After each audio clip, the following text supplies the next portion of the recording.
Buen día a todos los oyentes pertenecientes a la comunidad de Espacio Médico. En esta ocasión, mi persona, Ramos Rubino Piero Miguel, va a presentar el tema de insuficiencia respiratoria. Empecemos por lo que viene a ser la definición. Básicamente, la insuficiencia respiratoria se va a definir como la incapacidad del sistema respiratorio para mantener adecuados niveles de oxígeno en la sangre arterial y eliminar el dióxido de carbono, o también puede ser ambos. ¿Cómo se va a diagnosticar lo que viene a ser una insuficiencia respiratoria? Tenemos que tener en cuenta los dos tipos, la hipoxémica y lo que viene a ser la hipercápnica. Hipoxémica y la hipercápnica. Van a ser los dos tipos en sí de insuficiencia respiratoria, en donde cuando hablamos de hipoxemia tenemos que recordar la presión arterial de oxígeno, la cual suele ser menor a 60 milímetros de mercurio. Básicamente al respirar aire de ambiente, con el FiO2, que viene a ser el aire de ambiente, del 21% del oxígeno. Entonces, hipercapnia se va a presentar el siguiente tipo de insuficiencia respiratoria cuando la presión arterial del dióxido de carbono sea mayor a 45 milímetros de mercurio. Hipercapnia cuando sea mayor a 45 y hipoxemia cuando sea menor de 60 milímetros de mercurio. Lo que viene a ser con respecto a la obtención de oxígeno y con respecto a la eliminación de CO2. Entonces, dependiendo de cuál de estos parámetros esté alterado, o si ambos lo están, vamos a clasificar en una insuficiencia respiratoria de tipo 1 o de tipo 2. Esto conforme de manera general lo que viene a ser la definición. Entonces, vamos a hablar ahora más a detalle sobre los tipos como tal. Empecemos hablando de la insuficiencia respiratoria tipo 1, conocida como la hipoxémica. La definición ya le hemos mencionado, que va a ser la disminución aislada de la presión arterial de oxígeno, menos de 60 milímetros de mercurio, y la presión arterial de CO2 se va a encontrar normal o disminuida. Puede haber una hipocapnia o por la hiperventilación compensatoria. ¿Por qué? Porque al haber menos oxígeno en lo que viene a ser la circulación, obviamente vas a tender a hiperventilarte y esto va a generar hipocapnia. Está bien. Que viene a ser la presencia de CO2 en la circulación, en el flujo sanguíneo, la presión arterial de CO2. Entonces, ¿qué va a significar como tal esto en la clínica, clínicamente? Lo que significa que hay una presión arterial menor a 60 es que no va a haber suficiente oxígeno en la sangre. Esto va a ser el principal problema, el criterio principal. La presión arterial del CO2 normal o disminuida, que viene a ser menor a 35. ¿Qué se significar? Que básicamente los pulmones, como mencionas, se van a hiperventilar, van a respirar más rápido para compensar la falta de oxígeno. Entonces, van a expulsar más CO2, obviamente, por la expiración, por el proceso ventilatorio, y esto va a llevar a la hipocapnia. Bueno, la fisiopatología como tal. En simples palabras, tenemos que hablar de los problemas de oxigenación, en donde típicamente, debido a alteraciones con la relación ventilación-perfusión, la difusión o cortocircuitos intrapulmonares, se va a suceder lo que viene a ser la insuficiencia respiratoria tipo 1. ¿Cuáles van a ser las causas más comunes? Vamos a explicar cada una de ellas, pero primero centrémonos un poco más en la fisiopatología. Cuando hablamos de la insuficiencia respiratoria tipo 1, estamos hablando de un problema de ventilación perfusión. Principalmente, cuando hablamos de un problema de insuficiencia respiratoria tipo 2, estamos hablando principalmente en la ventilación. Ya no tiene que ver con la perfusión, tanto como viene a ser en la hipoxémica. Entonces, ¿esto está relacionado con su fisiopatología? Obviamente. ¿Por qué? Problemas de oxigenación, dificultad en la captación de oxígeno. ¿Esto qué tiene que ver? Por ejemplo, la ventilación está adecuada, pero la perfusión se ve comprometida. ¿Esto qué quiere decir? Que no va a haber suficiente sangre en lo que viene a ser los alvéolos, en la membrana alveolo-capilar. Por lo tanto, al no haber la suficiente perfusión, va a haber menos cantidad de oxígeno, la cual va a interactuar con estas células sanguíneas para poder transportar el oxígeno y eliminar el CO2. Por lo tanto, en la disminución de perfusión va a ser una causa de la cual vamos a suceder o va a suceder una insuficiencia respiratoria de tipo 1, porque no se está oxigenando la sangre correctamente porque hay menos flujo sanguíneo por los alvéolos. Eso viene a ser una, conforme a la perfusión. Ahora, con respecto a la otra forma en cómo esto puede suceder, que contribuye a la fisiopatología, es cuando hay, por ejemplo, una obstrucción en lo que viene a ser las vías respiratorias y no permite el paso correcto paso correcto del aire hacia la membrana alveolo-capilar, en donde está la relación del alveolo y el vaso sanguíneo. Por lo tanto, si va a pasar menos aire por estas vías respiratorias y la perfusión está bien, como ha pasado menos aire, esa poca cantidad de oxígeno va a ser correctamente recepcionada por los eritrocitos de la perfusión que se encuentran en el alveolo, los vasos sanguíneos. Pero como hay poca cantidad de oxígeno, va a estar pobremente oxigenada esa sangre. Básicamente eso. Ahora, ¿cuáles van a ser las causas más comunes? Vamos a explicar cada una de ellas. Conforme a la neumonía, tenemos que recordar que la neumonía va a ser un proceso infeccioso e inflamatorio agudo del parénquima pulmonar, la cual va a conllevar a la acumulación de un exudado. ¿Y qué va a haber con un exudado? Básicamente vamos a encontrar células inflamatorias, microorganismos dentro de los alveolos y básicamente esta ocupación alveolar, lo que viene a ser que se va a llenar de lo que viene a ser el exudado del alveolo, va a comprometer básicamente con el intercambio gaseoso, ya que el aire no puede llegar adecuadamente a las zonas perfundidas, que viene a ser este el vaso sanguíneo, por ejemplo. El O2 no va a llegar correctamente a lo que es el vaso sanguíneo por esta acumulación de exudado en los alveolos. ¿Y esto qué va a llegar a generar? Básicamente va a generar lo que es un shunt, así se le conoce, un cortocircuito intrapulmonar. Bueno, esto con respecto a la neumonía. Ahora, conforme al edema pulmonar. El edema pulmonar puede ser de dos tipos, cardiogénico o no cardiogénico. En el no cardiogénico tenemos el síndrome de deficiencia respiratoria aguda. Hablemos un poquito del edema pulmonar. Bueno, básicamente en el edema pulmonar tenemos que tener en cuenta que va a haber una acumulación anormal de líquido en los espacios alveolares y en el intersticio pulmonar. Y esto obviamente va a alterar nuevamente con el intercambio gaseoso. Cuando hablamos del cardiogénico, tenemos que tener en cuenta que la causa principal va a ser la disfunción, perdón, del ventrículo izquierdo, básicamente cuando hay una insuficiencia cardíaca. Cuando hay una insuficiencia cardíaca, la disfunción del ventrículo izquierdo va a generar un aumento de presión hidrostática en los capilares pulmonares. ¿Esto por qué? Porque al haber un aumento de presión en lo que viene a ser el acúmulo de lo que viene a ser el volumen en el ventrículo izquierdo, porque se no puede bombear adecuadamente, el volumen se va a mantener residual en lo que viene a ser el ventrículo, no va a ser eyectado correctamente. Vamos a escenificarlo en un dibujo. Aurícula, ventrículo izquierdo. El ventrículo se encuentra mal, así, una insuficiencia, no puede contraerse bien, por lo tanto no va a eyectar el 100%. Eyectará, por ejemplo, un 50%. El 50% restante se encuentra acá, mientras que el otro 50% ya se ha eliminado por lo que viene a ser la aorta, se ha eyectado correctamente. Pero eso no quiere decir que no siga llegando lo que viene a ser sangre por medio de lo que hemos mencionado, que son los capilares pulmonares, lo que viene a ser las venas pulmonares. Por lo tanto, se va a seguir llenando de sangre, de sangre, de sangre y puede provocar regurgitación. Y esta regurgitación en la aurícula va a generar, por ejemplo, que hay un aumento de presión y este aumento de presión va a eyectar la sangre hacia las venas pulmonares y para hasta de cierta manera llegar a lo que viene a ser eh, los capilares pulmonares. Y este aumento de presión continua va a generar que ese líquido se fuerce la salida de líquido hacia los alveolos por simple presión hidrostática.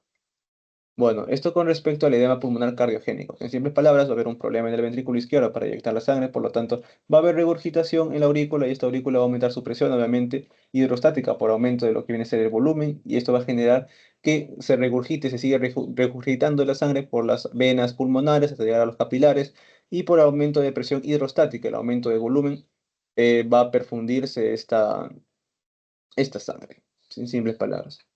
Se va a perfundir, va a salir y va a generar lo que viene a ser el edema pulmonar cardiogénico. Ahora, en el edema pulmonar no cardiogénico, como el síndrome de deficiencia respiratoria aguda, va a haber una acumulación de líquido que se debe al daño de la membrana como tal, alveolo capilar. La membrana alveolo capilar se va a ver afectada y esto va a aumentar la permeabilidad. Básicamente esto ocurre cuando hay neumonía, cuando hay una sepsis. Entonces, si se altera lo que viene a ser la membrana alveolo capilar, la perfusión como tal se va a ver afectada. Listo. Por lo tanto, se puede llegar a una insuficiencia respiratoria de tipo 1. Ahora, conforme a una atelectasis extensa, básicamente va a haber un colapso completo del lóbulo pulmonar. o incluso del todo el pulmón, y esto va a impedir la adecuada expansión alveolar, reduciendo el área disponible para el intercambio gaseoso. Esta condición se puede deber a obstrucciones bronquiales, por ejemplo. ¿Por qué? Por un tumor, por moco, por un cuerpo extraño, o también puede haber una compresión extrínseca por un derrame pleural, las masas, etcétera. O también relacionado se puede haber ¿cómo se llama? Puede haber una reducción del área, puede haber un colapso, puede haber una pérdida de surfactante también, por ejemplo. Por lo tanto, no va a haber una expansión alveolar adecuada, reduciendo el área. ¿Y esto qué va a generar? Básicamente, una disminución de lo que viene a ser la entrada del aire. Y como he mencionado anteriormente, si se ve afectada la ventilación, pero asiste, si se ve afectado uno, asiste bien el otro, va a comprometer en lo que viene a ser el intercambio gaseoso. Por lo tanto, en este caso va a suceder una insuficiencia respiratoria de tipo 1, ya que la sangre no va a ser correctamente oxigenada porque va a haber una obstrucción, lo que es una atelectasia, una obstrucción que no permite que entre gran cantidad de oxígeno, pero sí se va a perfundir ese oxígeno hacia la sangre, o sea, sí va a ser oxigenada, pero de manera pobre, generando o llegando a lo que viene siendo una disminución parcial del oxígeno en la sangre, por lo tanto, llevando a una insuficiencia de tipo 1. Esto, esto conforme con la telectasia extensa, que es básicamente disminución del área disponible, menos área disponible. Listo, para el intercambio gaseoso. Básicamente es. Ahora, entonces, tenemos que recordar, menos área disponible. Una zona se va a ver comprometida, no va a haber ventilación, no va a haber perfusión, pero otra sí, por lo tanto, no es la adecuada. Va a bajar lo que viene a ser la oxigenación de la sangre en la telectasia extensa. Ahora, conforme a una embolia pulmonar, ¿qué tenemos que mencionar? Que va a ser una obstrucción aguda como tal del flujo sanguíneo en la circulación pulmonar. Esto va a ser causado por un trombo que se va a originar en el sistema venoso profundo, básicamente. Ujú. El sistema venoso profundo. Básicamente una trombosis venosa profunda que va a viajar hacia las arterias pulmonares y esta obstrucción que va a generar que hay un área del pulmón que no va a estar ventilada, que va a estar ventilada, perdón, pero no perfundida adecuadamente. O sea, va a estar ventilada como tal porque no está comprometida las vías aéreas, pero sí va a estar comprometida la perfusión porque el trombo, porque el émbolo, que mejor dicho, que ha viajado por el trombo, desde un trombo originario por la trombosis venosa profunda, va a obstruir el paso de la sangre. Por lo tanto, se va a ver alterada lo que viene a ser el mecanismo ventilación-perfusión, llevándonos a lo que es una insuficiencia respiratoria tipo 1, porque se va a reducir el intercambio gaseoso eficaz y va a aparecer lo que viene a ser hipoxemia. Y la enfermedad intersticial pulmonar, que básicamente va a haber un engrosamiento en la membrana, lo cual va a limitar la difusión del oxígeno. Recordemos que tiene mayor perfusión, que tiene mayor difusión lo que viene a ser el CO2 que el oxígeno. O sea, el CO2 va a seguir saliendo, pero el oxígeno va a ser más difícil que entre, por simplemente el aumento en la membrana y por presiones. Ok, ahora vamos con la hipercápnica. Cuando hablamos de la hipercápnica, ¿qué tenemos que mencionar sobre la hipercápnica? Es de tipo 2 que vamos a tener en cuenta la elevación de lo que es la presión arterial de CO2, que tiene que ser mayor a 45 milímetros de mercurio, y que puede estar acompañado normalmente con hipoxemia. ¿Cuál es el mecanismo principal fisiopatológico? Bueno, en simples palabras, acá nos menciona que el fracaso de ventilación alveolar, incapacidad para eliminar el CO2 adecuadamente. ¿Está bien? Sí. Entonces, ¿cómo se va a definir clínicamente todo esto? Que va a haber una elevación de la presión parcial por encima de los 45 milímetros de mercurio, frecuentemente está acompañada por la hipoxemia, y que la fisiopatología se va a basar en un fracaso en la ventilación alveolar, ya sea porque ocurren enfermedades obstructivas, como viene a ser el EPOC, puede ser la hipoventilación también, la hipoventilación central o una debilidad muscular que no va a permitir que se expulse que se expulse el CO2 de manera adecuada. O también puede haber una incapacidad del sistema respiratorio como tal. ¿Y qué es lo que va a generar? Hipercapnia. Y por lo tanto, si hay hipercapnia, si hay un aumento de CO2 en la sangre, ¿a qué nos va a llevar? A una acidosis respiratoria. Eso básicamente. Bueno, ahora. Hablemos de las causas comunes de la insuficiencia respiratoria tipo 2. Tenemos que tener en cuenta diferentes conceptos: enfermedades de vías aéreas, centro respiratorio, alteraciones neuromusculares, deformidades torácicas severas y obesidad mórbida.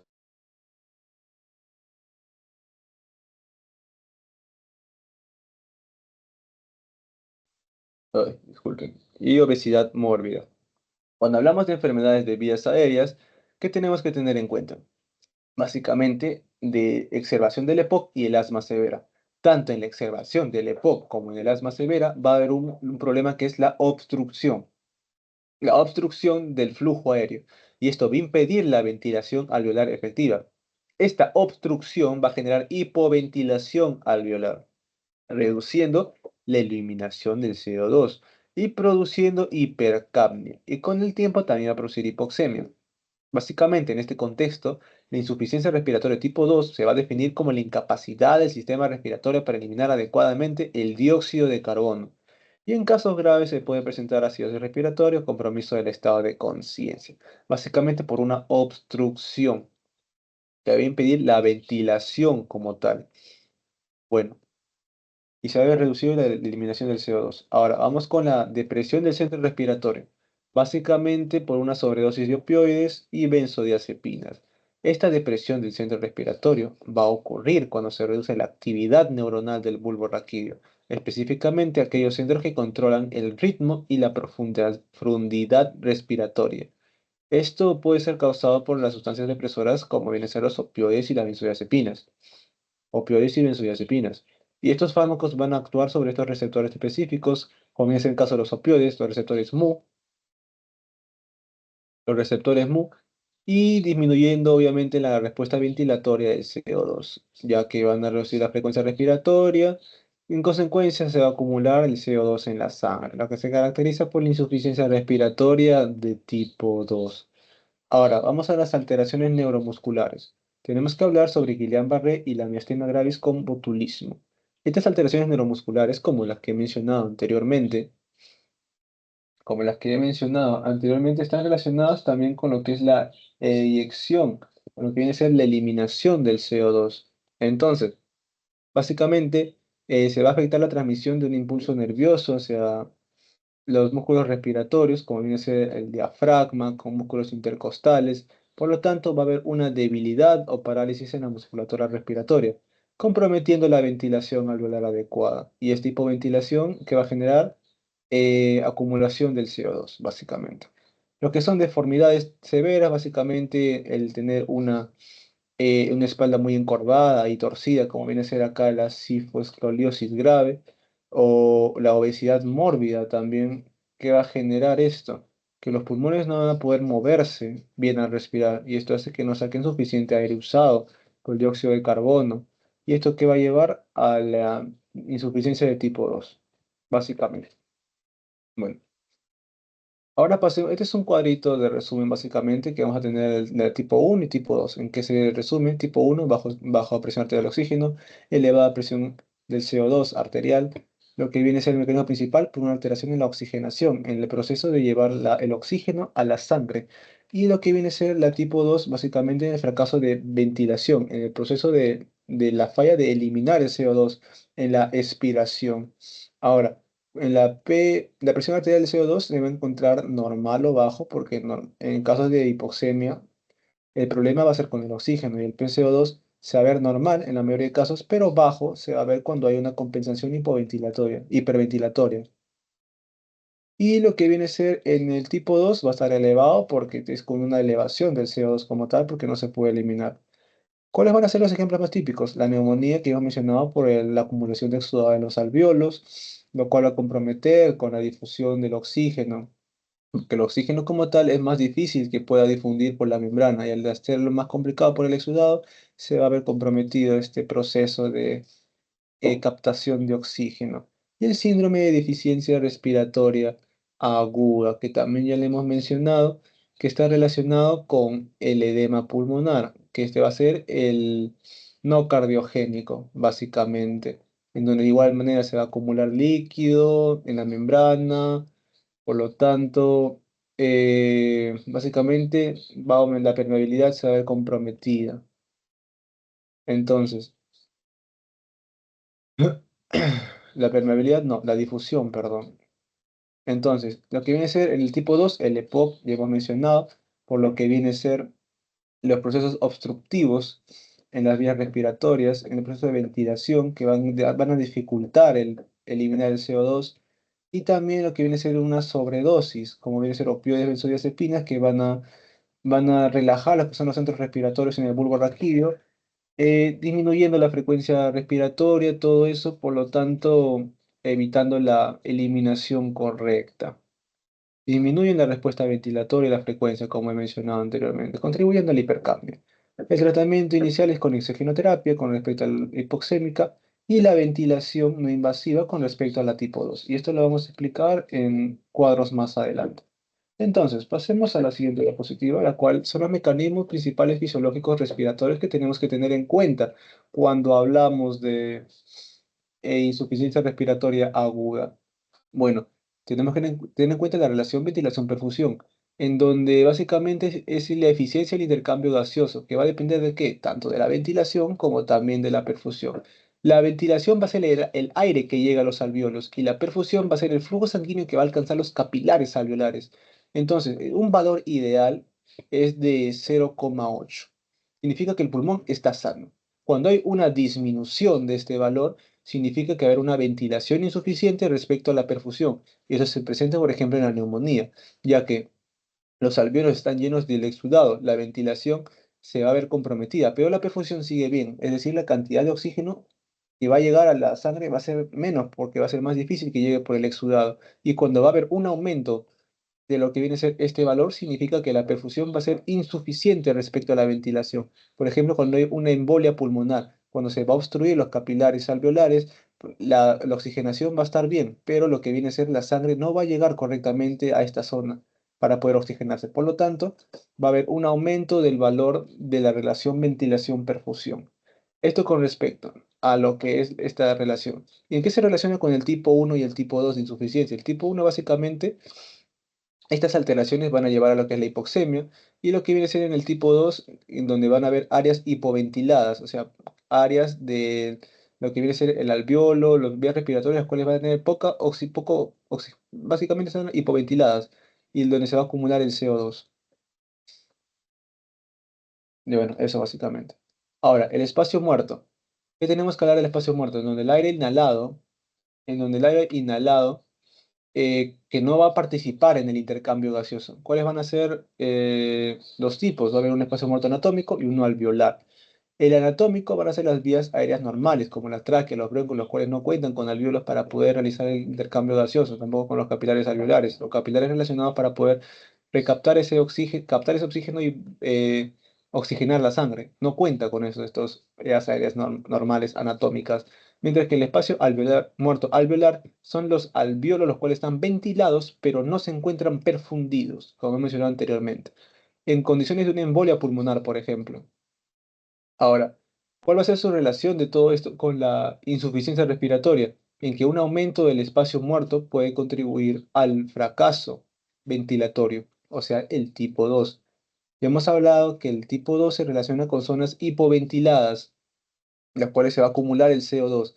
Entonces, si va a haber un espacio muerto mayor en donde va a haber oxígeno, en donde va a haber aire, el cual no va a realizar el intercambio gaseoso, el aumento de este espacio muerto puede contribuir a un fracaso ventilatorio. O sea, si un fracaso en la ventilación, estamos hablando del tipo 2, ya que porque va a incrementar el trabajo respiratorio, es un beneficio en el intercambio gaseoso. Eso está relacionado más que nada en la compensación. Si vemos que hay áreas hipoventiladas, que no está llegando suficiente oxígeno en la sangre, hipoxemia, un poco de hipoxemia, ¿qué va a suceder? Vamos a tender a respirar más, a más, a más, a más, a más. ¿Y esto qué quiere decir? Que vamos a captar menos oxígeno, ese oxígeno va a ser utilizado, obviamente, pero a su vez vamos a provocar nosotros más CO2. Y como va a haber mucho más CO2 que vamos a eliminar como producto metabólico, como desecho, y menos oxígeno, va a haber un desequilibrio, aumentando lo que viene a ser la presión parcial del CO2. Y esto nos va a llevar a la tipo 2, la insuficiencia tipo 2. Ahora, vamos a hablar de la difusión de gases. Cuando hablamos de la difusión de gases, estamos relacionado con el paso del oxígeno y del CO2 a través de la membrana alveolocapilar por gradiente de presión. Acá tenemos que tener en cuenta el espesor de la membrana y el área de superficie. El espesor de la membrana, básicamente cuando hay fibrosis pulmonar, ¿qué va a suceder? En donde básicamente se va a engrosar lo que es la membrana en la fibrosis pulmonar y la difusión se va a dificultar, obviamente. Si es el alveolo, y acá está lo que se encuentra el capilar. Mientras esto sea más grueso, más difícil va a ser que pase el oxígeno, obviamente. Y esto pasa en la fibrosis, va a dificultar lo que viene a ser el paso del oxígeno. ¿Y qué nos referimos con el área de superficie, como viene a ser en el efisema, por ejemplo? Básicamente se van a destruir alvéolos. Si un alvéolo está destruido, el oxígeno no va a llegar adecuadamente, no va a llegar a lo que viene a ser al, al capilar. Si está destruido, no va a servir ese alvéolo básicamente para intercambio gaseoso. Por lo tanto, se está reduciendo lo que viene a ser el área de superficie. Por lo tanto, se está reduciendo lo que es el oxígeno que llega y el CO2 que se elimina en todo esto. Bueno, eso básicamente. Y esto está relacionado principalmente con la insuficiencia respiratoria tipo 1. La difusión de gases tipo 1, espacio muerto también relacionado con tipo 2 y lo que es ventilación perfusión en ambos. Tipo 1, tipo 2, tipo 2, tipo 1 principalmente. La difusión de gases. ¿Por qué? Porque básicamente cuando se altera el proceso de la difusión de gases, se va a generar hipoxemia, lo cual se asocia con insuficiencia respiratoria tipo 1, obviamente, porque no va a haber retención de CO2 como tal. Listo. Bueno, pasemos a lo que viene a ser la fisiopatología. Tenemos que tener en cuenta tres puntos importantes en la fisiopatología. Un momento, por favor.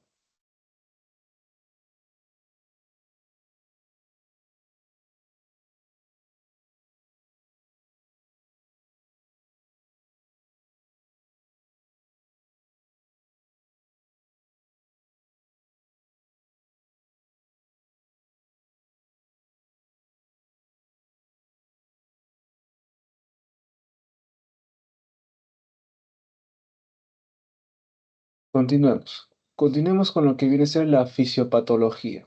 Bueno, cuando hablamos de la fisiopatología, ya hemos hablado de lo que viene a ser anteriormente de los principios de la fisiología respiratoria, los principios esenciales fisiológicos. Entonces, vamos a hablar ahora de lo que viene a ser la fisiopatología como tal.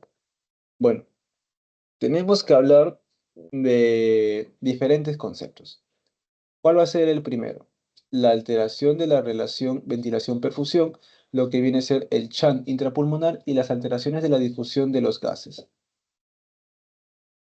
Empecemos. Básicamente, empecemos con los fundamentos fisiopatológicos tanto de la hipoxemia como de la hipercapnia. Está bien. Ya sabemos los conceptos claves, todo. Pasamos de frente a lo que vienen a ser las alteraciones. Bueno, cuando hablamos de las alteraciones de la relación ventilación-perfusión, tenemos que tener en cuenta cómo es en un pulmón sano. En un pulmón sano, la ventilación y la perfusión se van a ver acopladas para optimizar el intercambio gaseoso. Están en relación, ya hemos mencionado el valor de 0,8 normalmente. Si ya sabemos qué pasa cuando aumenta, ya sabemos qué sucede cuando disminuye este valor. Puede estar relacionado a una neumonía, o puede estar relacionado a un SDRA, etcétera. ¿A qué quiero llegar con esto? ¿Cuál va a ser el mecanismo fisiopatológico de todo esto?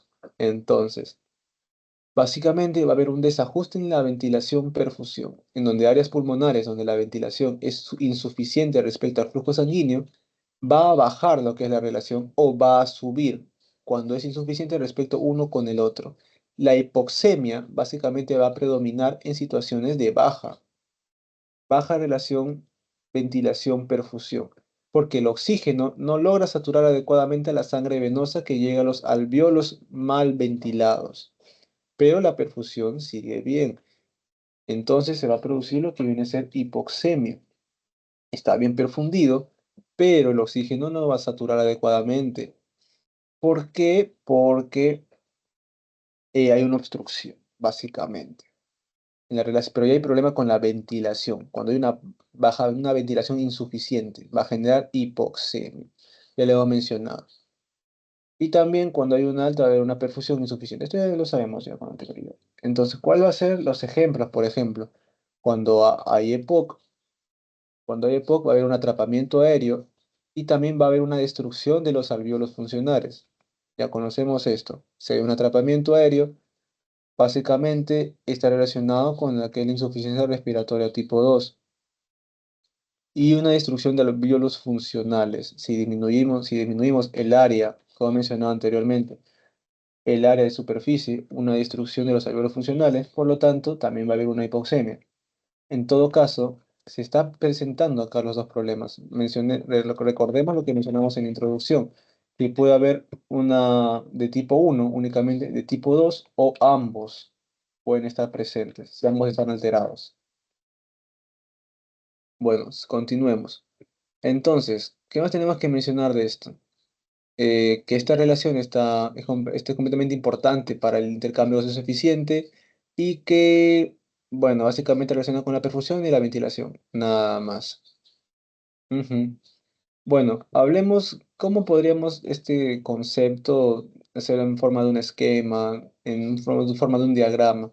Básicamente, cuando tenemos un alveolo, el cual se encuentra con baja ventilación y hay un capilar normal, vamos a tener una sangre baja en oxígeno, simplemente. Y esta sangre baja en oxígeno nos va a llevar a lo que es una hipoxemia. Esto es lo que tiene que ver la alteración de relación perfusión. Ahora, ¿qué tenemos que hablar del shunt intrapulmonar? Conforme al shunt intrapulmonar, tenemos que mencionar que es un tipo de alteración en la relación ventilación-perfusión también, pero en esta ocasión va a existir una perfusión normal de capilares pulmonares, pero una ausencia total de ventilación alveolar.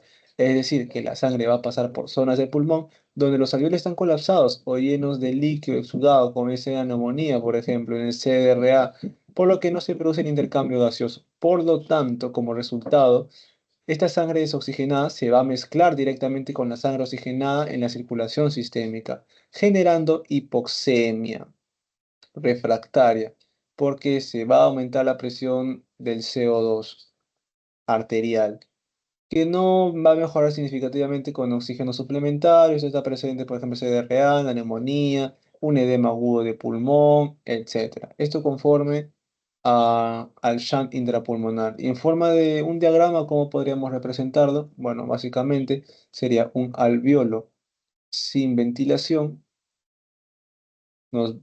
más un capilar, esto va a ser un más un capilar perfundido, va a llevar a una sangre venosa que no se oxigena, no oxigenada. Una sangre venosa no oxigenada. ¿Y esto qué va a llevar? Igualmente a una hipoxemia. Habíamos mencionado una hipoxemia refractaria porque básicamente no se va a producir el intercambio gaseoso, entonces la sangre desoxigenada se va a mezclar con la sangre oxigenada, en simples palabras. Todo esto por la dificultad del oxígeno para llegar a lo que es el alveolo y viceversa. La dificultad del CO2 para salir del alveolo, para salir del vaso sanguíneo, perdón. Ahora vamos a hablar de la alteración de la difusión de los gases. Y cuando hablamos de la alteración de la difusión de los gases, estamos hablando que va a ser un trastorno también del intercambio pulmonar, en el que el paso del oxígeno desde los alveolos hacia los capilares se va a ver afectado, sí, pero esto está relacionado básicamente a la difusión, como mencionado anteriormente. Por lo tanto, el engrosamiento de la membrana, la reducción de la superficie y la disminución de la presión parcial va a estar relacionado con este proceso fisiopatológico. Entonces, como el oxígeno va a difundir más lentamente que el dióxido de carbono, el cual es el gas más comprometido, clínicamente esto se va a observar como en la fibrosis, por ejemplo, en donde en la fibrosis, ¿qué sucede? Que va a haber un depósito de colágeno que va a aumentar el grosor de la membrana, o también en diferentes enfermedades. Estos que van a generar, van a disminuir la capacidad de difusión y van a generar hipoxemia, porque va a ser más difícil que difunda lo que viene a ser el oxígeno. Y en forma de diagrama, ¿cómo sería la alteración de la difusión de gases? Básicamente va a haber un alveolo ventilado, sí, se encuentra bien el alveolo, una membrana alveolo capilar engrosada, y esto que nos va a llevar a una difusión lenta del O2, una difusión lenta del O2, y esto que nos va a llevar la difusión lenta del O2 a una hipoxemia progresiva. Y esta hipoxemia progresiva por la disminución lenta del O2 se va a ver comprometida y cómo afectará al paciente principalmente cuando realiza ejercicio, por ejemplo. Entonces, esto viene a ser conforme a la alteración de la difusión de los gases. Ya hemos mencionado el chorro intrapulmonar, en donde va a haber un alveolo sin ventilación, en donde el capilar va a estar bien perfundido, pero la sangre básicamente no se va a oxigenar porque está sin ventilación el alveolo. Y esta sangre con CO2 se va a mezclar con la sangre oxigenada de otros alveolos y bueno, va a haber una hipoxia refractaria. Y conforme a la alteración de relación de ventilación-perfusión, va a haber un alveolo con menos ventilación, el capilar va a estar normal y la sangre se va a encontrar probablemente oxigenada, porque la ventilación se ha disminuido en esta situación. Ujú. Como cuáles ya hemos mencionado ejemplos, como viene a ser el EPOC, viene a ser el asma, en donde va a haber un colapso, un atrapamiento aéreo en áreas mal ventiladas, una obstrucción bronquial en el asma, que va a causar una ventilación irregular. Bueno, eso principalmente. Listo. Entonces, alteración, perfusión, relación. Acá básicamente el alveolo tiene menos ventilación. En lo que es el shunt va a haber un alveolo sin ventilación. Y lo que es una alteración de difusión de gases va a haber un alveolo ventilado. Ventilado, no ventilado, pocamente ventilado. En los tres se encuentra el capilar normal en estas tres situaciones. Normal, se encuentra perfundido, el capilar se encuentra normal. En esa situación también se encuentra normal. En esta situación el problema va a ser la membrana, el problema va a ser la difusión. En el chat el problema va a ser que no está ventilada el alveolo, por lo tanto se va a combinar oxigenada con no oxigenada. Y el problema acá va a ser simplemente que va a haber dificultad en la ventilación, por lo tanto va a haber sangre pobremente oxigenada. Esto, eso en resumen. Ahora pasemos a lo que viene a ser el mecanismo fisiopatológico de la hipercapnia. Esto que hemos mencionado anteriormente es todo para la hipoxemia. Las tres formas en cómo sucede la hipoxemia. Por la membrana, por lo que viene a ver, no va a haber ventilada una zona, en shunt, y con una alteración en la ventilación perfusión cuando hay una obstrucción. Ahora vamos con lo que viene a ser con la fisiopatología de la hipercapnia. Ya. Recordemos que acá no estamos hablando en sí de insuficiencia respiratoria tipo 1 o tipo 2, sino simplemente de la hipercapnia y de la hipoxia. Porque recordemos que la EPOC está principalmente para insuficiencia respiratoria tipo 2, pero también va a provocar hipoxia por lo que hemos mencionado de la obstrucción de las vías aéreas. Como vemos acá principalmente. Tipo 2, el EPOC. Bueno, ahora pasemos a lo que viene a ser conforme la hipercapnia. ¿Qué tenemos que mencionar en esto? Que la hipercapnia va a ocurrir un problema en la ventilación alveolar, básicamente impidiendo la eliminación adecuada del CO2. ¿Qué tenemos que mencionar de todo esto? Lo siguiente.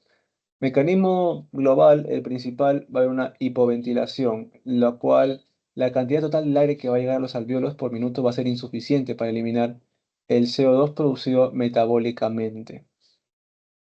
Entonces, ¿cuáles van a ser las causas principales de todo esto? Las alteraciones mecánicas, lo que viene a ser la disfunción neuromuscular, depresión central de la respiración, estas físicamente. Entonces, va a haber una obstrucción bronquial, como hemos mencionado, fatiga muscular, como viene a ser el EPOC, también disfunción neuromuscular, miastenia gravis, ya hemos mencionado por qué, la dificultad para poder expulsar el CO2 en la ventilación, en la expiración, lo que viene a ser también una depresión centrada en la respiración, ya hemos mencionado por los opioides, las benzodiazepinas, los receptores MUL, el centro respiratorio bulborraquídeo, disminuye la frecuencia respiratoria, todo eso. Ejemplos clínicos, ya hemos mencionado, está el EPOC, está la crisis asmática y también la sobredosis de morfina, básicamente una depresión del centro respiratorio vulvar. Entonces, de manera de resumen de todo esto, bueno, que va a haber un aumento de la presión parcial del dióxido de carbono en la sangre arterial por todos estos factores que hemos mencionado anteriormente, la depresión, fatiga, alteraciones mecánicas y nada más. Este es esto básicamente. Y en forma de diagrama, ¿qué podemos decir? Que va a haber menos volumen ventilado, un menos volumen ventilado. Por lo tanto, nos va a llevar a un aumento del CO2 arterial y esto nos va a llevar a una acidosis respiratoria. Menos volumen ventilado, menos volumen de CO2 eyectado. No eyectado, sino eliminado. Y acá a la derecha podemos ver un cuadrito en donde vamos a los mecanismos fisiopatológicos de la hipoxemia y la hipercapnia, que básicamente va a haber menos oxígeno en hipoxemia, más CO2 en lo que es la hipercapnia. Mecanismos principales, el shunt, difusión alterada, desajuste de la ventilación-perfusión, hipoventilación alveolar, conforme a la hipercapnia, o sea, problemas en eliminar el CO2. Compensaciones, ¿cuáles va a ser? La hiperventilación y la vasoconstricción pulmonar. Cuando hablamos de hiperventilación es cuando la persona suele respirar con mayor frecuencia. Esto va a generar que entre mucho más oxígeno, oxígeno, oxígeno, pero tiene que ver mucho también con la causa que subyace a esta falta de oxígeno. Por ejemplo, si estamos hablando de un shunt y vemos que el alveolo no está recibiendo no está ventilado, por lo tanto, de nada va a servir lo que viene a ser la hiperventilación, ya que no se está aprovechando el oxígeno. Al contrario, de lo poco que se llega a aprovechar, se va a generar mucho más CO2, el cual va a generar una hipoxia refractaria mucho mayor. Conforme a la difusión, de igual manera, se va a generar una hiperventilación compensatoria para aumentar la frecuencia y poder captar un poco más de oxígeno, sí, pero también puede llegar a generar hipercapnia por la dificultad que tiene el paso de el oxígeno a comparación del CO2. Esto básicamente. Ahora, vamos a hablar del incremento de frecuencia respiratoria inicial. Bueno, básicamente respirar más con el fin de respirar muchas más veces para poder eliminar el CO2. Eso, en simples palabras. Ahora, consecuencias clínicas. Arritmias, hipoxia celular, obviamente por la falta de oxígeno. Las arritmias, de igual manera, por la falta de oxígeno, la isquemia. Disfunción multiorgánica. Todos los órganos requieren de oxígeno para realizar lo que es la fosforilación oxidativa, para poder obtener ATP, básicamente. Es importante el oxígeno. Ahora, y la acidosis respiratoria, somnolencia, como hemos mencionado, toxicidad. Ahora, respuesta al oxígeno suplementario. Es buena, respuesta es algo en el shunt, o sea que puede ayudar menos con el shunt, ya que en el shunt no está ventilada el alveolo. Y conforme a lo que viene a ser hipercapnia, una respuesta limitada requiere aumentar ventilación. Básicamente es que expire mucho más el paciente. Y vamos a ver cómo en breve. Vamos a hablar ahora de cómo vamos a reconocer a un paciente con insuficiencia respiratoria. Tenemos que aplicar, bueno, ¿para qué va a servir todo esto primero que nada? Todo esto, para guiar el tratamiento, evitar errores terapéuticos, anticipar complicaciones y poder corregir lo que viene a ser a base de la etiología o de la causa principal del mecanismo fisiopatológico de un problema u otro, poder tratarlo y abordarlo correctamente. Bueno, es por ello poder diferenciar entre tipo 1 y tipo 2. Ahora, vamos a hablar del reconocimiento de esa insuficiencia. Básicamente, no podemos demorar en el diagnóstico, ya que podría aumentar la mortalidad y la morbilidad. ¿Cuáles van a ser principalmente los signos? La disnea, la cianosis, alteraciones del estado de conciencia. Empecemos por la disnea, en donde va a ser una percepción, básicamente, una dificultad respiratoria. Va a haber un desequilibrio entre la demanda ventilatoria y la capacidad del sistema respiratorio para poder responder. Y fisiopatológicamente va a intervenir quimiorreceptores, mecanorreceptores pulmonares musculares, básicamente de la sensación, la percepción subjetiva de la dificultad respiratoria. ¿Cómo se va a presentar la severidad de la disnea? Puede ser leve, puede ser moderada o puede ser grave. Una disnea leve es una disnea al esfuerzo mayor, por ejemplo, cuando quieres correr, subir escaleras rápidamente, es una disnea leve. Moderada, cuando hay un esfuerzo leve cuando, por ejemplo, caminar, cuando hay un esfuerzo mayor, un esfuerzo leve, pues para realizar actividades como caminar, hablar en frases completas, te falta el aire, es moderada. Cuando es grave, es cuando estás en reposo, en ortopnia, básicamente va a haber una imposibilidad de hablar más de unas pocas palabras sin que te falte el aire. Estos son los grados. Grave, mucho más complicado, no puedes hablar en reposo. Cuando es actividades leves, como el caminar, cuando es una actividad de esfuerzo mayor, te falta el aire, como el correr, algo así, te falta el aire, ya se entiende. Ahora, sigamos con la cianosis. Tenemos que decir que es la coloración azulada de piel y las mucosas por incremento de la hemoglobina reducida, que viene a ser mayormente mayor a 4 gramos sobre decilitro en la sangre capilar. Básicamente se requiere tanto de hipoxemia significativa como una cantidad adecuada de hemoglobina. Van a haber dos tipos de cianosis, la cual va a ser la central y va a ser la periférica. La central, en donde se basa en la lengua, los labios, las mucosas, va a indicar una hipoxemia arterial grave, una insuficiencia respiratoria hipoxémica, la central. Y la periférica, bueno, suele deberse a la vasoconstricción por bajo gasto cardíaco, no necesariamente una hipoxemia severa. Y esta hipervasoconstricción es un mecanismo compensatorio fisiopatológico que vemos en la hipoxemia. Cuando hay hipoxemia, normalmente el cuerpo va optimizar, va a priorizar los órganos vitales de una persona, los riñones, los hígados, etcétera. Por lo tanto, va a haber una vasoconstricción en lo que vienen a ser los vasos periféricos, las extremidades periféricas, para que se pueda optimizar mucho mejor el oxígeno. Se puede utilizar mucho mejor el oxígeno restante con el que cuenta el organismo. Por lo tanto, va a haber una cianosis periférica. Cuando hay una hipoxemia grave, es ya cuando falta de oxígeno llega a los labios, lengua, mucosas, y esto ya viene a ser grave. Entonces, ahora vamos a hablar de lo que viene a ser los alteración del estado de conciencia. ¿Y cómo vamos a hallar la cianosis? Bueno, básicamente una coloración azulada, una temperatura fría, bueno, obviamente va a mejorar con el calor, lo que viene a ser la periférica. Más el central no va a mejorar con el calor. Central no mejora con el calor y periférica sí mejora con el calor. Ahora, vamos con alteración del estado de la conciencia. ¿Cuáles van a ser las bases neurológicas? Va a haber una... Bueno, tenemos que saber que el cerebro es altamente sensible a la disminución de oxígeno, obviamente, y al aumento del dióxido de carbono. Ambos van a afectar a la función neuronal. Inicialmente va a provocar cambios en la atención, después en la conciencia y así. Tenemos que ubicarlo de igual manera en leve, moderado y grave, como viene a ser la disnea. Leve, cuando va a haber ansiedad, dificultad para concentrarse. Lo que viene a ser moderada, cuando va a haber somnolencia, confusión, desorientación. Y grave es cuando viene a haber coma, un estupor. Entonces, irritabilidad, dificultad para concentrarse. Grave cuando hay coma, un estupor. Moderado cuando hay somnolencia, desorientación, confusión. Y entonces tenemos que tener en cuenta dos, la hipoxémica y la hipercápnica, en donde va a haber un cambio predominantemente por falta de oxígeno y el otro va a haber somnolencia principalmente o coma por la acción narcótica del CO2 sobre el sistema nervioso central. Grave normalmente cuando es hipercápnica, o sea, el tipo 2. Ok.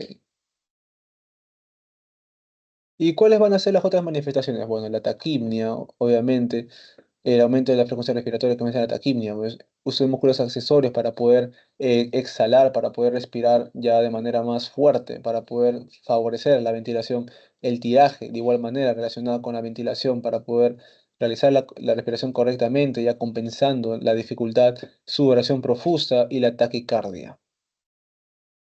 Eso básicamente. Ahora pasemos a lo que es la presentación de una gasometría arterial.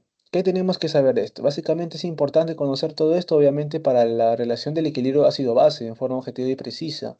Tenemos que saber también que es muy importante para la emergencia, es vital saber todo esto para tomar decisiones rápidas, adecuadas en el cuadro de tratamiento, para administrar o no oxígeno. Eso lo vamos a ver conforme vayamos hablando en esta diapositiva. Bueno, tenemos aquí todos los valores normales principalmente, así que sería solamente mencionarlo. El pH, podemos saber si es ácido, si hay acidosis, si hay alcalosis. Las causas más comunes ya las tenemos acá, por ejemplo, una acidosis cuando hay una insuficiencia respiratoria, ya sabemos por qué, la acumulación de CO2, acidosis, una alcalosis por una hiperventilación o una alcalosis metabólica compensatoria, por ejemplo. No metabólica, sino por el aumento del bicarbonato viene a ser metabólico. Ahora, la presión arterial del oxígeno, ¿cuál va a ser normal? De 75 a 100. Cuando baja de 60 viene a ser hipoxémico. ¿Cuáles van a ser las causas principalmente? El síndrome respiratorio, la neumonía, hemos mencionado que el bolo se encuentra lleno, el síndrome respiratorio agudo también, va a haber una dificultad en el paso del oxígeno, este viene a ser no cardiogénico, recordemos el síndrome de deficiencia respiratoria agudo y la insuficiencia. Básicamente dificultad en el paso del CO2, del oxígeno a los capilares. Ahora, la presión del CO2, bueno, lo normal es 35 a 45, más a 45, hipoventilación, menor a 35, hiperventilación. ¿Qué quiere decirnos esto? Que cuando haya mayor cantidad del CO2, quiere decir que una hipoventilación. Por lo tanto, el aire se va a eliminar mucho más lento. O sea, no se va a eliminar la cantidad necesaria de CO2. Cuando hay una hiperventilación, este va a bajar, porque normalmente vamos a respirar mucho más oxígeno, por lo tanto baja. Entonces, ¿cuáles van a ser las causas? Hipoventilación, normalmente cuando hay una depresión respiratoria, hiperventilación, cuando hay ansiedad, compensación de acidosis metabólica. Hiperventilación reduce. Hipoventilización aumenta el CO2. Ya. Y el bicarbonato. Cuando hablamos del bicarbonato, tenemos que tener en cuenta sus valores normales, del 22 al 28, mi equivalente sobre litros. ¿Cómo vamos a interpretar lo que viene a ser el bicarbonato? Que este va a actuar como sistema de compensación cuando las alteraciones del pH están tan frecuentes, básicamente. Sucede una alteración en la pH. En el caso de la acidosis o acidosis respiratoria, el bicarbonato se ajustará para compensar, pero en la acidosis o alcalosis metabólica, el bicarbonato va a ser primario, el principal responsable. Si aumenta el bicarbonato, va a haber una alcalosis metabólica. Si disminuye el bicarbonato, una acidosis metabólica. Básicamente es. Bueno, esto conforme a los valores normales para detectar si hay alcalosis, para detectar si hay deficiencia o no, y redirigir el tratamiento y diagnosticar si estamos hablando de una insuficiencia respiratoria tipo 1 o una insuficiencia respiratoria de tipo 2. Eso básicamente. Ahora, el tratamiento inicial. Bueno, básicamente tenemos que tener en cuenta la interpretación de la gasometría. Esta va a ser crucial para decidir sobre el tratamiento inmediato. Bueno, tenemos que tener en cuenta la oxigenoterapia, la cual se utiliza en la insuficiencia respiratoria tipo 1, en donde si la presión arterial del O2 es menor o la saturación de oxígeno es menor al 90%, la oxigenoterapia debe iniciarse. Debe iniciarse la oxigenoterapia. Entonces, tenemos que saber cuáles son los métodos de administración de oxígeno, que tenemos tres principalmente. Tenemos que hablar de la cánula nasal, de la máscara simple y la máscara Venturi. Bueno, en simples palabras, la cánula nasal va a aumentar un oxígeno de un 24 o un 40%, se va a administrar en la máscara simple de un 40 al 60%, y una Venturi básicamente va a permitir administrar oxígeno en concentraciones específicas desde el 24% hasta el 60% dependiendo del dispositivo. Básicamente vamos a administrar oxígeno para facilitar. ¿Y en qué caso la oxigenoterapia no sirve? En caso del shunt, ya que no se van a poder ventilar lo que vienen a ser los alvéolos. Ahora, una ventilación no invasiva está relacionada con la hipercapnia.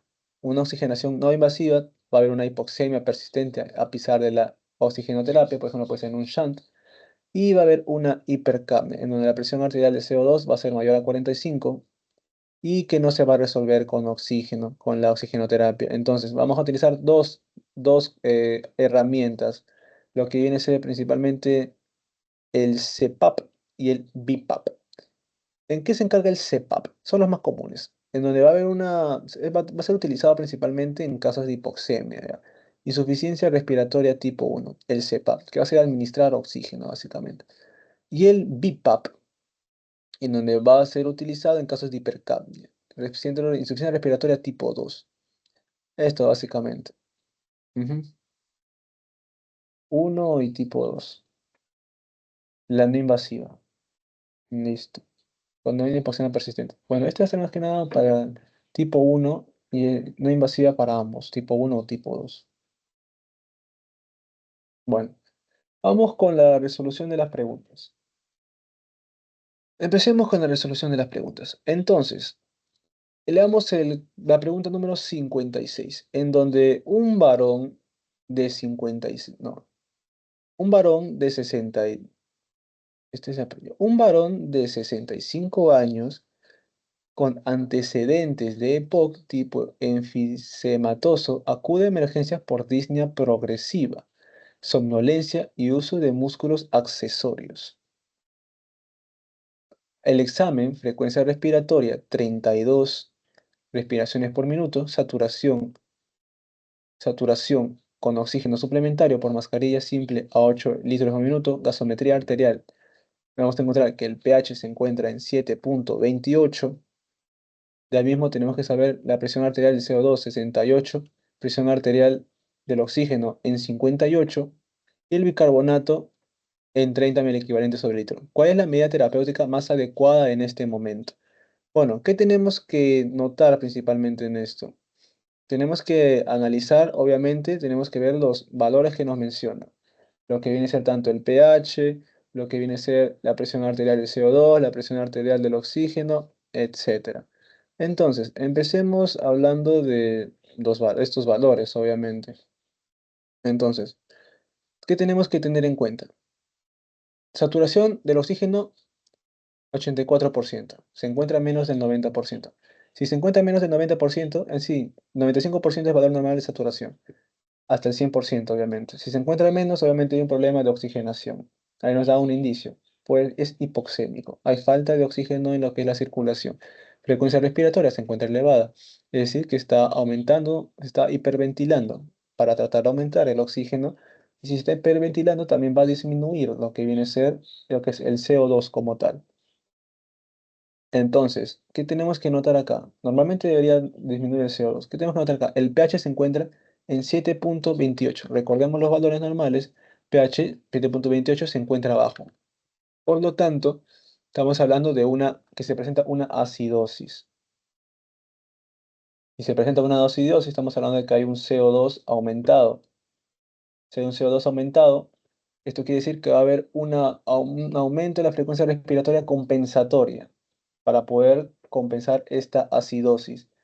Y también estaría relacionado con la saturación de oxígeno que está baja, que hay menos oxígeno en sangre. Entonces estamos relacionando con un aumento del CO2, por tanto una posible insuficiencia respiratoria tipo 2. Ahora vamos a ver lo que viene a ser los valores normales de oxígeno. El valor normal de oxígeno se encuentra en 58. Recordemos los valores normales, la presión arterial del oxígeno es normal de 75 a 100. Entonces, si es de 75 a 100 y está bajo, estamos hablando que hay bajo oxígeno. Pero también conforme a lo que viene a ser la presión del CO2 está muy elevada. Está elevado el CO2. Entonces vamos a ver una hipoxemia y vamos a ver una hipercapnia. Cuando se presentan ambos casos, estamos asociando el problema a una insuficiencia respiratoria de ambos tipos, hipoxemia e hipercapnia. Entonces, y ya hemos visto que el bicarbonato también se encuentra fuera de los valores normales, ya que recordemos el bicarbonato, su valor normal es del 22 al 28, porque no se encuentra elevado. Si está elevado el bicarbonato es porque está intentando compensar la acidosis respiratoria. Entonces, ¿cuál es la medida terapéutica más adecuada en este momento? Una intubación orotraqueal e inicio de ventilación mecánica no invasiva.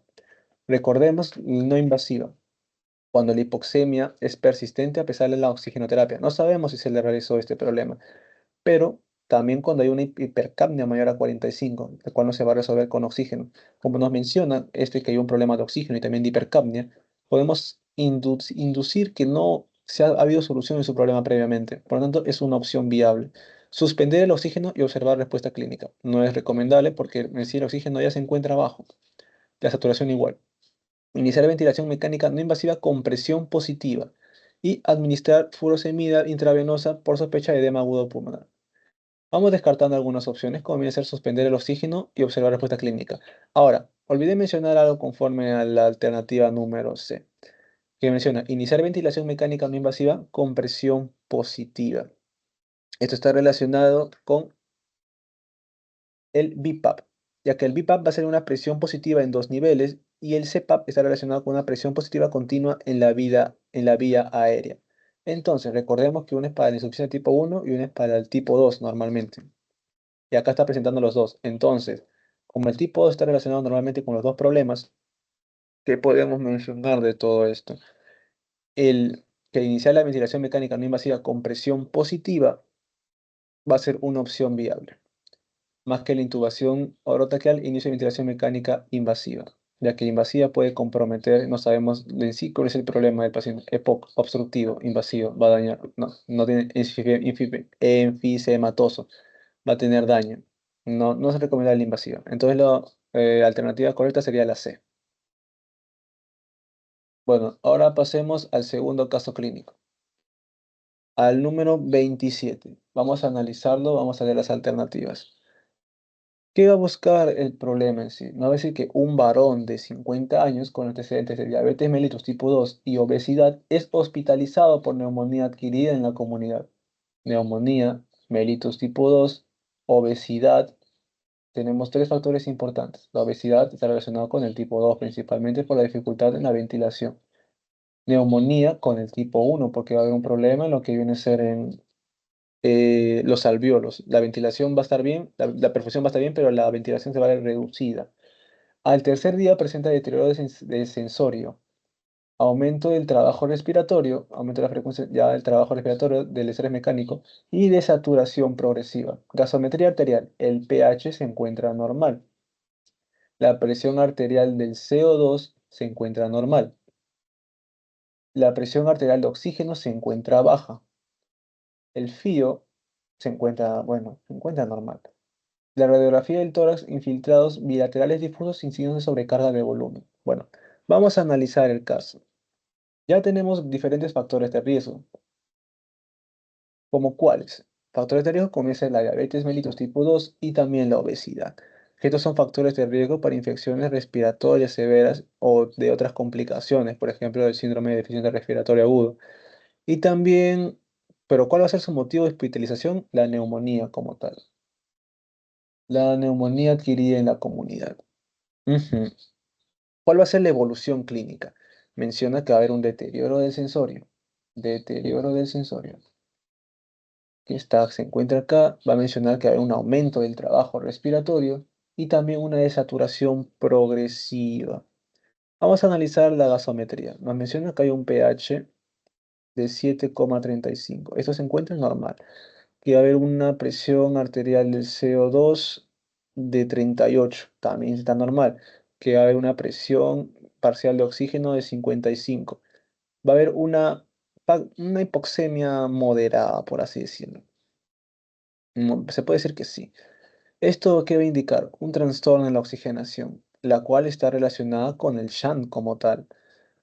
Bueno, tenemos que ver las radiografías de tórax que también nos ha mencionado. ¿Qué podemos notar acá? Que va a haber infiltrados bilaterales difusos y no va a haber signos de sobrecargas de volumen.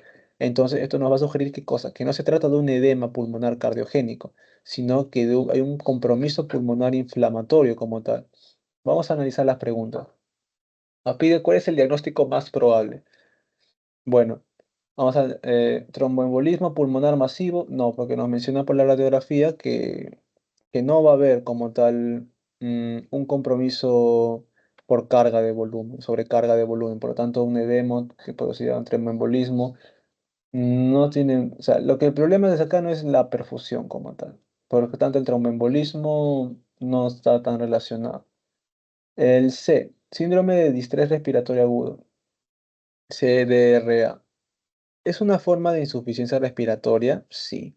¿Pero por qué está caracterizada? Por una hipoxemia refractaria, en donde básicamente se va a observar su relación de la presión arterial del oxígeno con el FiO2 va a ser menor a 300. Esto no lo menciona el caso como tal, aunque en realidad tiene más sentido este síndrome de estrés respiratorio agudo por los factores de riesgos anteriores como la obesidad y la diabetes mellitus, las cuales son complicaciones de este. Porque es verdad que nos menciona que acorde a la formulita que tenemos que tener sobre el CDRA, tenemos que tener en cuenta tanto la presión arterial del O2 y también el FIO. Y estos dos datos nos los menciona el caso clínico. La presión arterial del O2 es de 55 y la presión arterial del FIO es de 0,6, como menciona el caso clínico. Y esta respuesta nos va a dar, si dividiéndolo, nos va a dar un valor de 91,6. 91,6. Entonces, y esto se interpreta como grave en sí, o sea, bajo esta escala, el 91,6. Aparte, nos va a mencionar en la radiografía, como menciona acá de tórax, que van a haber infiltrados bilaterales sin edema cardiogénico, y acá se confirma, y que va a haber un inicio agudo también, que va a haber básicamente un problema sistémico, considerando neumonía, y bueno, está un poco más relacionado con el caso clínico de CDR, más que un tromboembolismo, ya que no menciona errores en la perfusión. Bueno, en la neumonía multilobar con derrame pleural complicado. Básicamente, ¿podría causar insuficiencia? Sí, pero un derrame pleural se evidenciaría en la radiografía como opacidades unilaterales en la base pulmonar y no se menciona ningún derrame, así que no hay por qué sospechar de eso. Sobre el tromboembolismo, bueno, básicamente este puede causar una hipoxemia severa, sí, y una disnea súbita como tal. Pero el caso nos menciona que no produce, no tiene sensación de disnea. como tal de saturación progresiva. Entonces, conforme al tromboembolismo pulmonar, va a haber signos de inestabilidad hemodinámica, o sea, tenemos que encontrar signos como la taquicardia, como la hipotensión. Por lo tanto, y aparte en la radiografía, no suelen haber infiltrados bilaterales en un tromboembolismo pulmonar, suele ser más normal. Entonces, por descarte, marcaríamos la C. Y así sería la exposición de insuficiencia respiratoria. Muchas gracias.